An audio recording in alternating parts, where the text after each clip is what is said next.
यो आफूले नसोचेको अनएक्सपेक्टेड घटनाहरू पनि देखिन पाइदो रहेछ। हामी यहीँदेखि धान काट्न जाने क्रममा थियौँ र यहाँनिर चरा कराइसकेपछि हाम्रो ध्यान यता आयो र हामी एकछिन त अनौठो मानियो, चरा आकाशमा त अडिन्छ नै, तर किन झुन्निराखेको छ भनेर हेर्दै गयौँ।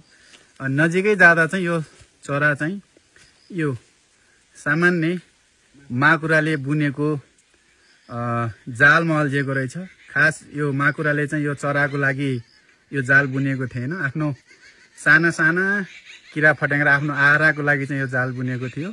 तर त्यसमा आज भाग्यवश भनौँ, माकुरा भनौँ कि के भनौँ, यो ठुलै चरा उसको जालमा फसेको छ।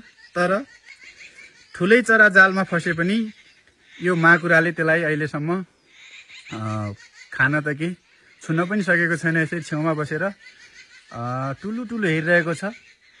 उसको घर चाहिँ पुरै यो चराले भत्ताभुङ्ग नै पारिदिइसकेको छ, तर चरा पनि उसको जालोलाई चुडालेर भाग्न सकेको छैन, यहीँ झुन्निरहेको छ। र यसलाई मैले ठ्याक्कै कस्तो लाग्यो भने अहिले हाम्रो नेपालको परिवेश जस्तै लाग्यो, किनभने जालो चाहिँ सानो थियो, चरा चाहिँ के भयो त ठुलै त्यसमा फस्यो। न त त्यो माकुराको आहार नै बन्न सक्यो, न त त्यो चराले यो माकुराको जाललाई चुटेर उड्न नै सक्यो।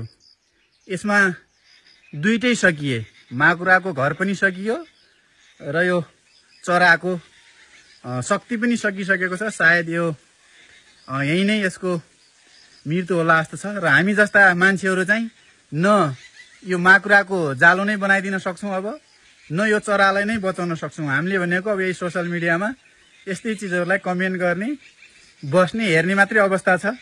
हामीहरूले न माकुराको घर बचाउन सक्छौँ, न चरालाई बचाउन सक्छौँ। अहिले हाम्रो देशको स्थिति नै यस्तै भएको छ। न हामी देश बचाउन सक्छौँ, न सरकार ढाल्न सक्छौँ, न सरकार बनाउन सक्छौँ।